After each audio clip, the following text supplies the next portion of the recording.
Hello and welcome to our online Feng Shui Masterclass. Wonderful. Whether you're live here or if you're listening to and watching the recording, I'm so happy to have you here to be able to share this knowledge about the Feng Shui or Feng Shui, whatever you want to call it. And it's amazing. And I really love sharing it. So here we go. Beautiful. As I always explain to start with, there's no right or wrong. It's a question of dialect. So some say Feng Shui, some say Feng Shui, some say Feng Shui. I don't mind. And as to myself, I discovered the Feng Shui, let me think, 16 years ago now. 16 years ago now, I took my first classes in this wonderful philosophy. And I discovered a lot about myself, about my life. And I especially discovered a lot about the yin and the yang. And at that time, and I will mention this today in the session, I'm pretty sure about it, I was very yin oriented. And I will dive deeper into it when we're going into the chapter of yin and yang and how it all began. After that, we're going to have a look into your bedroom. I mean, literally. You will have a look into your bedroom after the session probably. But we will talk about what is ideal for a bedroom, what is auspicious, what is not so good, and what, in my opinion, shouldn't be in the bedroom, and in the Feng Shui opinion, of course. I will always let you know some few things about what you read in the books, and I have a different opinion on one or the other thing, and I will let you know why. And you can totally build your own opinion, and I'm totally happy about that. Just for the session itself, we're not using the chat function. If you have a question and you feel it's not been answered, then please feel free to email me. Just write it down and email me and I will answer it to you, because I probably won't have the time to actually look at it. And even if, let's see how we go. Okay. Yes. So last time we talked about a few other things, and I hope you could implement them. Some of you got back to me and said how much they enjoyed implementing that into their life, and that's really amazing, because that's what it's meant for. That's what it does, what the Feng Shui does. It can change aspects of your life, if not even your life. So with me, after I discovered the Feng Shui for me and went to the school and took my classes and started learning about traditional Chinese medicine on top, I started changing a lot in my environment. And you should always start, in my opinion, looking at the yin and the yang before you're going into the 5 elements and the bagua. That's my personal opinion. Because the yin and the yang is always there. And it's the easiest approach. Easier than the bagua, easier than the 5 elements. So what you can do with the yin and the yang is really easily see whether there's an imbalance, which you probably have felt before already. But before we dive deeper into the yin and the yang, I wanted to recite the Tao Te Ching, and it's in your workbook, how it all came to the yin and the yang. And the Tao Te Ching says, there was something featureless yet complete, born before heaven and earth, silent, amorphous. It stood alone and unchanging. We may regard it as the mother of heaven and earth. Not knowing its name, I style it the way. The way gave birth to unity. Unity gave birth to duality. Duality gave birth to Trinity. And Trinity gave birth to the myriad of creatures. The myriad creatures bear yin on their back and embrace yang on their bosoms. They neutralize these vapors and therefore achieve harmony. So later Taoists interpreted the sequence to mean that the Tao or Tao or the way is the formless, the Wuji the Tao is the way, the formless is the Wuji, the unitary is the Taiji, and the binary is the yin and the yang, the heaven and the earth. So when everything began, in the beginning of time, there was the Wuji, there was the formless, there was nothingness. And then unity came. But you can't have the one just in itself, because the one means that there's also no one. So there's already two. So if there is one, you automatically have a duality. And the duality is the yin and the yang, the dark and the light. There's no light without the darkness. There's no day without the night. So the duality comes out of the one. So the Taiji, with embraces the yin and the yang, is what produces every living thing, all the creatures. This is an interesting picture that they've painted, that out of the nothingness, this is where the Taiji came, and the Taiji consists of the yin and the yang. In your workbook, there's a list of what is yin and what is yang, and you can go through them and use them to identify what's happening in your home.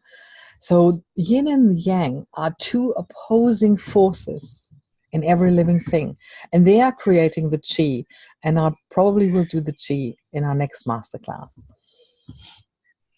So the yin is the dark, the soft, the female principle. It's the moon. And the yin is the strong, is the hard, the day, the light, the sun. So we have these two principles. So if you stay with yang as active and yin as passive, there is a quality in them, but one can't exist without the other, because you wouldn't know what active is if you wouldn't know what passive is. And those two create every living thing, because it's about the balance between those two. If you're just passive all the time, well, won't get much done.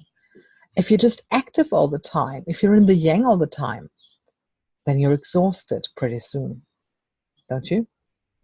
So it is about the balance between the yin and the yang. It's about the balance between night and day, light and dark, sleep, awake. And what the Taiji also says, what you can see in the Taiji, is that there is a white dot in the black one and the black dot and the white one. This is where one starts and where the other one ends. So with the yin and the yang, the positive and the negative forces are in constant movement, each attempting to gain dominance. So we're having a danger of imbalance, like a slow-moving river with rocks and stone becoming yang when it speeds up, and yin again when it flows into a lake. So one can't be without the other. And you know, in its extreme, like ice can burn, a heat stroke produces shiver. So it's always about the balance between the yin and the yang. The yin and the yang are no fixed concepts. The objects need the context of its environment.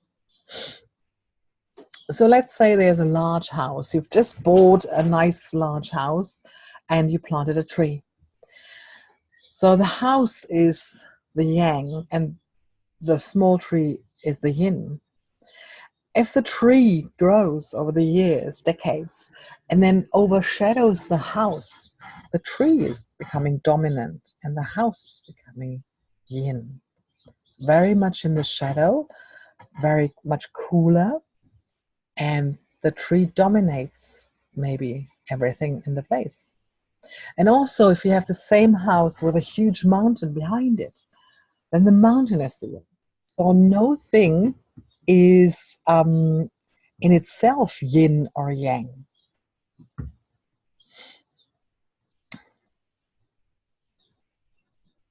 No thing is in itself yin or yang. It's always about the um, context where it is.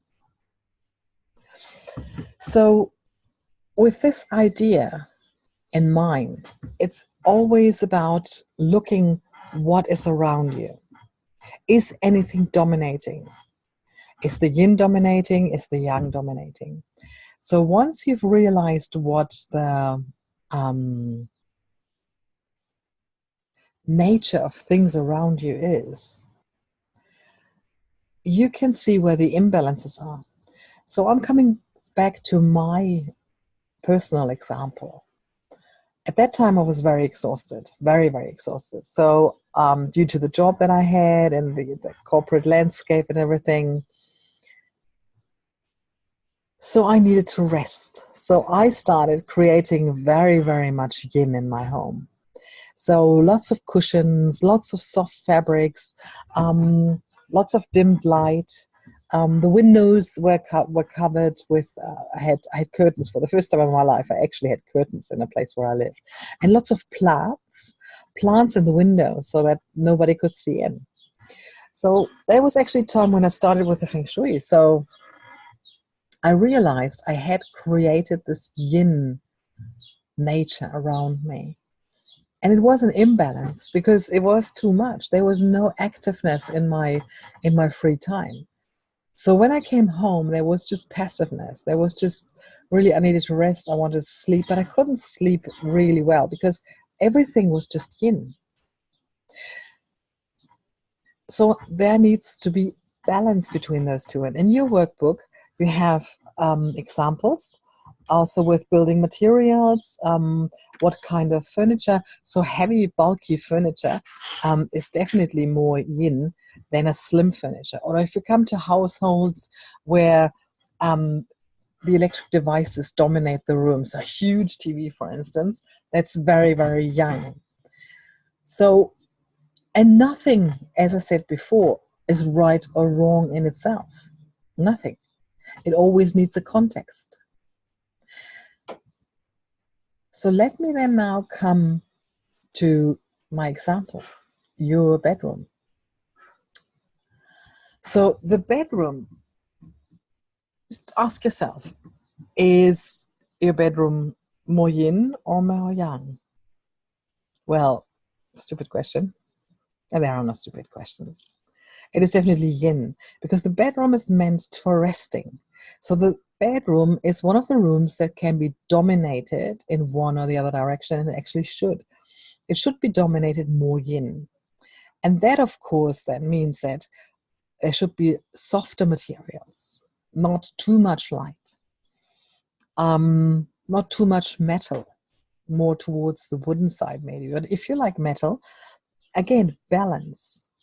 If you have more fabric, then softer cushions or soft curtains, then you're balancing it.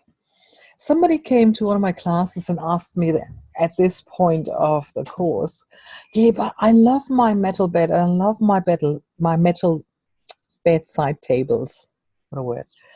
And I said, do you sleep well? She said, yes. I said, well, no need to change it. So if your bedroom is totally fine, you're sleeping well and everything is really fine, you don't need to change anything. So even if there's a lot of metal, maybe you need it. You don't know, but don't change a system that works. Rule number one. Only if you feel that your sleep could be better or your private life could be better, your relationship could be better, because they are lived in the bedroom, of course. Then you should consider and see what's going on there or what's not going on in the bedroom, depending on you. So your bedroom is supposed to be mainly yin nature because it's a resting place. So it should be more passive than active, more softer, more not that much of a bright light, and definitely less electricity. So an absolute no-go for a functioning relationship is a huge TV in the bedroom. And since we're house sitting, it's really interesting. We haven't had bedrooms yet where there were TVs, so that's really cool and that's a good sign. But we also had already quite a few bedrooms, not with the house sitting, but when we stayed with friends, that had TVs in the bedroom. If you're sleeping well and if your relationship works well, fine, don't change it. But if you feel that there's something wrong in your bedroom, you don't sleep well, you don't feel that well, look at these things. They are really, really helpful. So you can use, of course, you can use plants in your bedroom, but they also should be more soft, more thicker, more richer.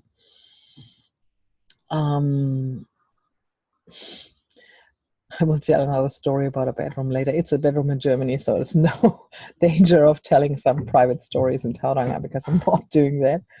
That's fine.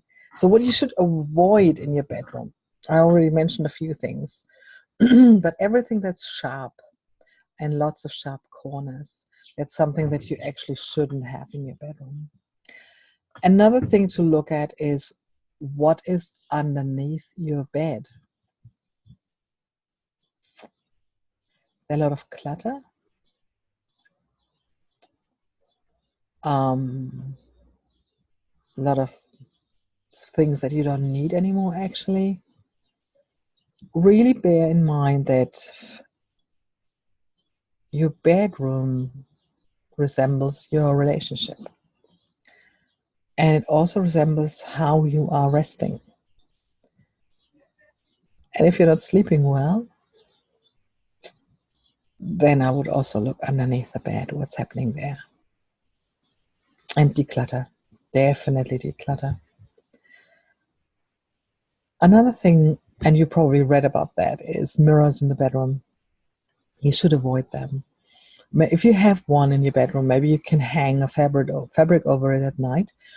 And that's also with the television, because the television is actually somehow a little bit like a mirror, even if it's off.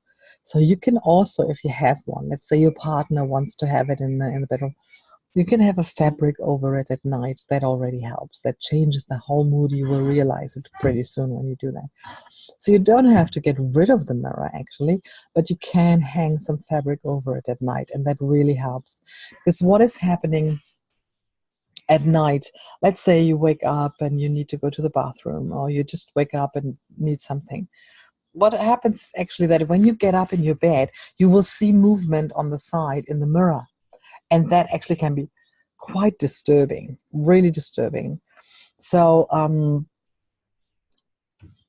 tone that down. So the mirror is yang quality. Same with the electricity. So no hard, shiny surfaces, nothing underneath the bed, mirrors, TVs. Yeah. One of the topics, and that's handled differently in a few different schools, are ensuite bathrooms. I personally am not a fan of ensuite bathrooms, and that I know in the Feng Shui it says it's not good having the bathroom close to the bedroom because of the nature of the bathroom. It's having water, it's having the toilet water and all those what's coming with it, and a lot of water also not near to you energetically. The dampness, it's all not helping. That's true. I personally think that, okay, we're married for a long time, but still, do I really need to be that close to that at night, in the morning? I'm not a fan of it. If it has a real door, it's okay. But if it has, as I've seen in in a few of the modern houses, when there's really just a wall where you go around and then you have the bathroom right there and the toilet over there. Do I really need to hear, smell? Ask yourself, really just ask yourself. So I'm not a fan of ensuite bathrooms, especially if it's not properly closed off. But it has less to do with the Feng Shui explanations than with my privacy that I want. even in a relationship. So what I want you to do right now is just think about your bedroom and grab maybe your workbook, grab a pen, and identify what in your bedroom is yin and what in your bedroom is yang. Write that down, and some will be easier than others. You can also do that later once you've looked into the explanations in the workbook. But I think you know pretty well what's going on. Also, by the way, your kids' rooms also look, I mean, that's a different topic, but because we're just talking about it,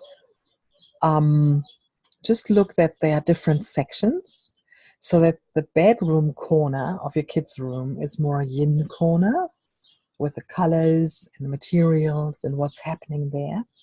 And then the corner where they're having that desk for their homework, or where they're playing, that's a yang corner, of course. That can have different colors. That can have different fabric, different plants.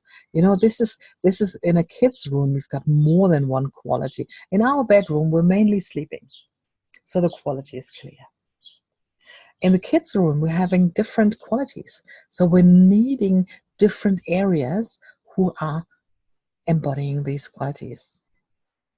So don't worry, it's not rocket science. It's common sense, pretty much, a lot of it. And again, if you have a question or I haven't followed up, then just flick me an email. I'm going to answer that in an email. That's fine. So once you've thought about what in your bedroom is yin and what is yang, I want you to think about what area in your bedroom you maybe don't like that much, that you actually dislike. Is there a corner where you say, that could be better? And then realize what is there, what is in this corner. If it's clutter, easy, declutter. I started to laugh when I read that article about Maria Kondo, that people are complaining that their house is now looking like hell because of all the clutter lying around that they found and that they decluttered from the bedrooms. Well, actually, you have to bring it out of the house. I mean, Marie Kondo is not going to do that for you. So when you're decluttering, you also have to detach from those things that you want to declutter and let go. So once you've identified an area in your bedroom, let's say, that you dislike, and just look what's happening there. And why do you feel uncomfortable there? What's happening there?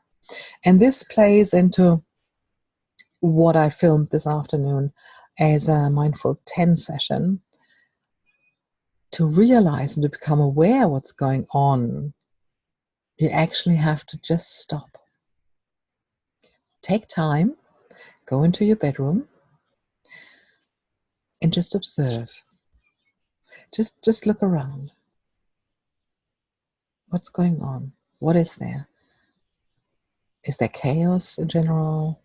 Is it well maintained? Is there one corner where there's lots of clutter sitting? Or are there more spots than just one? Start identifying what's going on in, today we're just doing the bedroom, but it applies to all rooms in your home.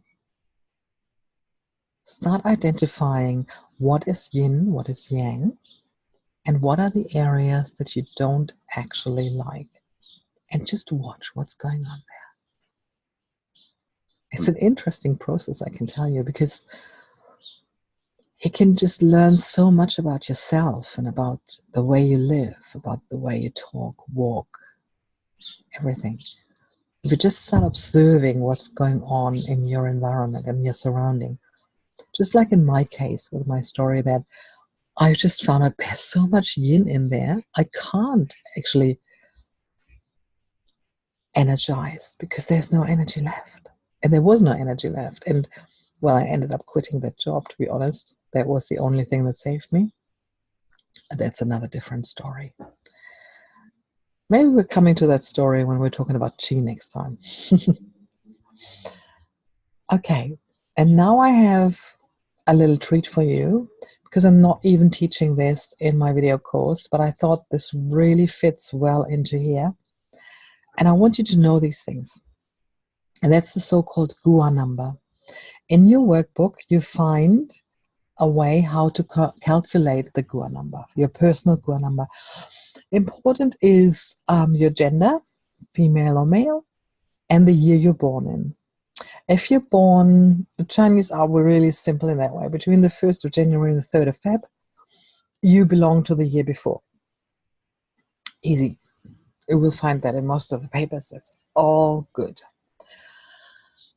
And then you find there's a way to calculate. You just add the last 2 digits of the year you're born. There's also it's different for people born after 2000, but that's also in the calculation. I've written it in smaller letters. And if your Gua number is a 5, then the 5 for women is an 8, and the 5 I have to look for a man is a 2. But again, if you should not get along with my explanations in the workbook, just flick me an email. I'm there. That's no problem at all. So once you know your Gua number, which will be either East group or West group. The East group is 1349 and the West group is 2678. And then you find a list on the very bottom of the workbook, which will tell you, once you know your Gua number, which directions are your auspicious directions. So what I've done is I have my compass here that I carry with me, because of course we're house sitting, so we're traveling from house to house at the moment. And when I'm there, I'm always checking the seating positions for when we're working, because we're having our little headquarter here. And then I want to see what direction am I facing. Before I started doing this, I was more a trial and error thing, like, oh yeah, I don't feel well, where could I sit else? And now it's really easy.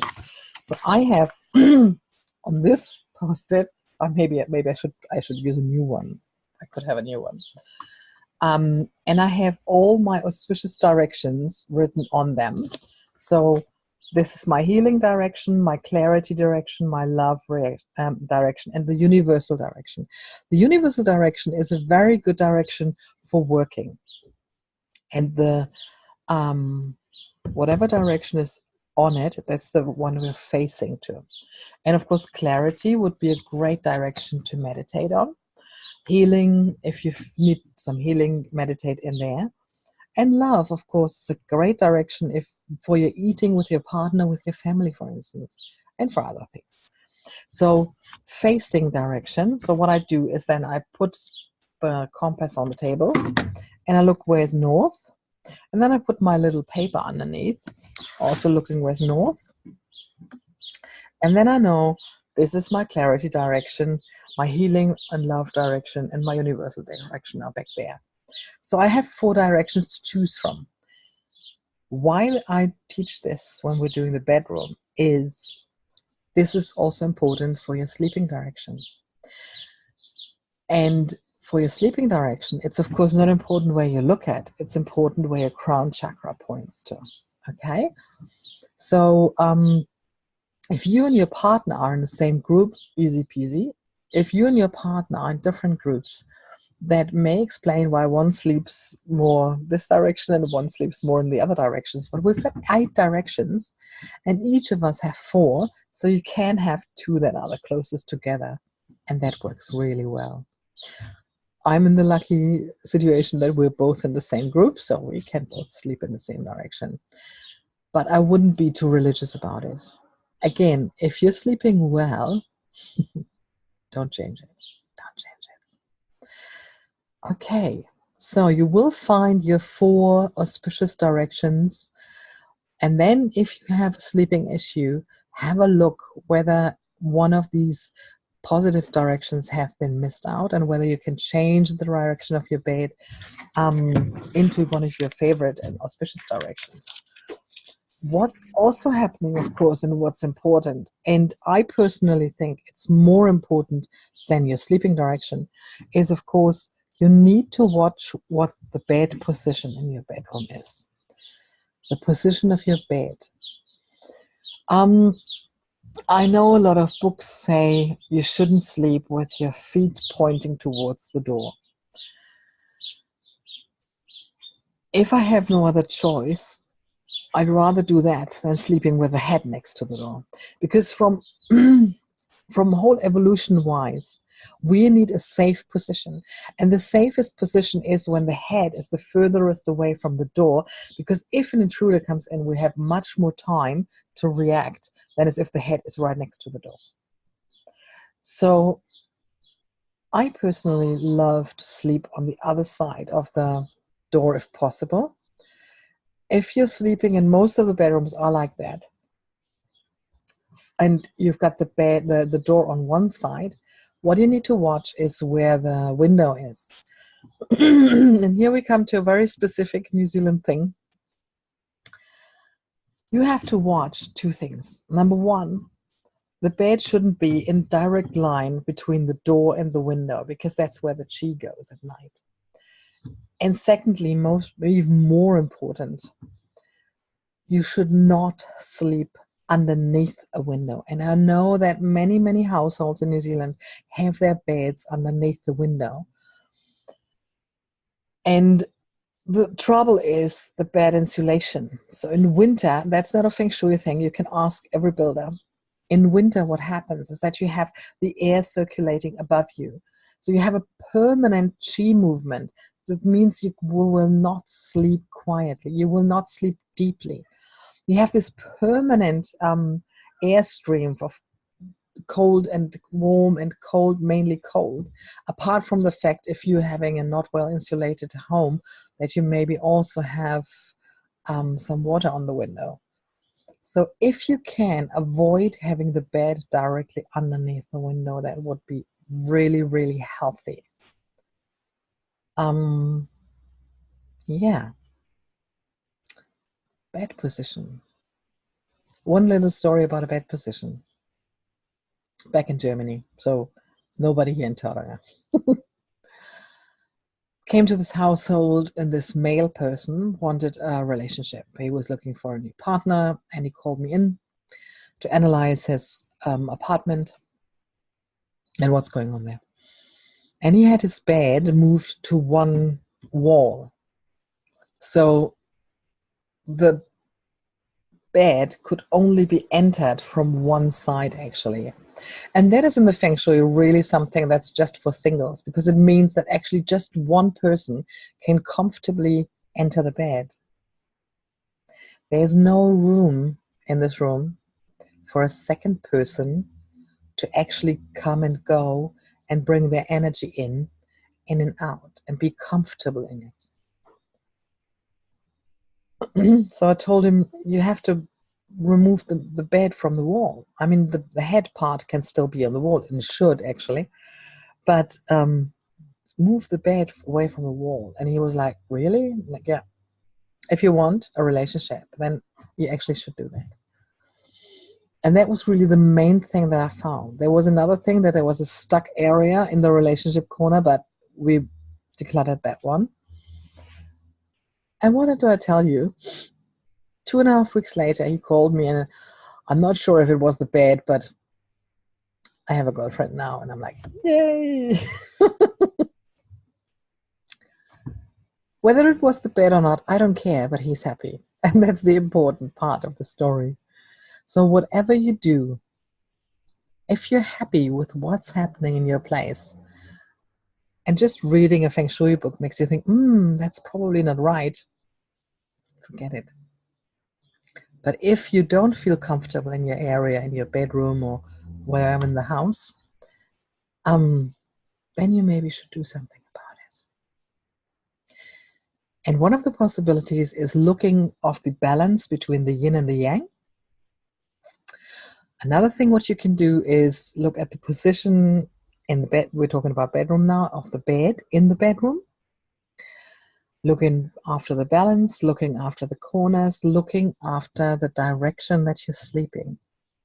So once you've identified your Gua number, you know which direction you want to be. And seriously, I've done a few agencies and a few practices now. And if you move the computer just a little bit into an auspicious direction of the person who's sitting there, she and he will feel the difference. I've had that so many times that people told me, oh, if I would have known that earlier. Well, better now than never. Okay, this is me about yin and yang, about the bedroom, about the Gua number.